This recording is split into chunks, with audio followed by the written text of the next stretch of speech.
अटल सेतू सामान्य नागरिकांसाठी सुरू केल्यानंतर रविवारी रस्त्याच्या कडेला वाहनं उभे करून सेल्फी काढणाऱ्यांची गर्दी झाली होती। यावेळी सेतूवर वाहन उभं करून इतर प्रवाशांच्या जीवाला धोका निर्माण केल्याप्रकरणी 264 वाहन चालकांवर वाहतूक पोलिसांनी कारवाई केली आहे। या चालकांकडून प्रत्येकी 500 रुपयांचा दंड आकारण्यात आलाय।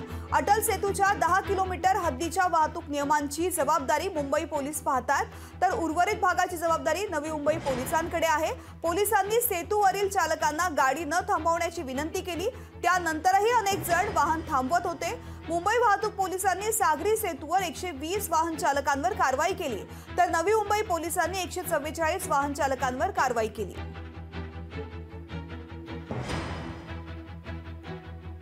माझ्यासोबत वाहतूक विभागाचे सहपोलीस आयुक्त आहेत प्रवीण पडवल सर। सध्या आपण पाहिलंच नुकताच अटल सेतू जे आहे ते सुरू केलेलं आहे सर्वसामान्यांसाठी प्लस वाहतूक चालकांसाठी। आपण पाहतोय की विनाकारण त्या पुलावरती काही सेल्फी काढणं अवस्थे, आपल्या गाड्या ज्या आहेत कडेला थांबून व्हिडिओ फोटोग्राफी सुरू आहे आणि याच्याने कुठेतरी अडथळा निर्माण होतोय। MMRDA कडून CCTV लावण्यात आलेले आहे। या CCTVच्या माध्यमातून काही पिक्चर्स समोर आलेले आहेत। धोकादायक पातळीवरती अशा पद्धतीचा प्रकार सुरू आहे त्या ठिकाणी। नेमकं हे कितपत योग्य आहे? सुरुवातीला अटल सेतूवर कोणीही वाहन थांबवू नये म्हणून सायनेजेस लावण्यात आलेले आहेत आणि तरी सुद्धा काही लोक वाहन थांबवून तिथे उतरत आहेत आणि फोटो वगैरे घेत आहेत।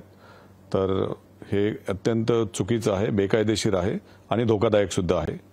असे ज्यांनी वाहन थांबवून बाहेर उतरलेले आहेत अशा 122 वाहन चालकांविरुद्ध आम्ही काल कारवाई केलेली आहे आणि काल रात्री सुद्धा अशा 42 वाहन चालकांविरुद्ध आम्ही कारवाई केलेली आहे।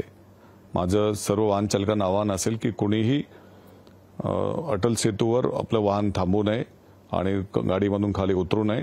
असं जर कोणी केलं तर त्यांच्यावर यापुढे गंभीर कारवाई करण्यात येईल। जे कमांड अँड कंट्रोल सेंटर आहे त्यामध्ये सर्व CCTV कॅमेऱ्यांचं मॉनिटरिंग होतं आणि त्या माध्यमातून आम्हाला सर्व माहिती मिळत असते।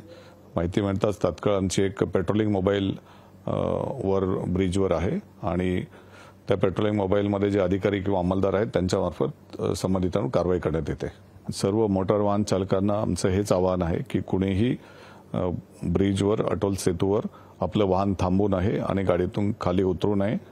जर असं कोणी केलं तर त्यांच्यावर यापुढे आम्ही गुन्हे सुद्धा दाखल करण्याची कारवाई करू।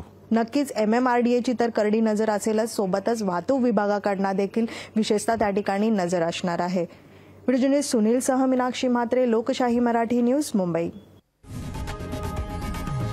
लोकशाही मराठी ऐका, पहा, जागरूक रहा।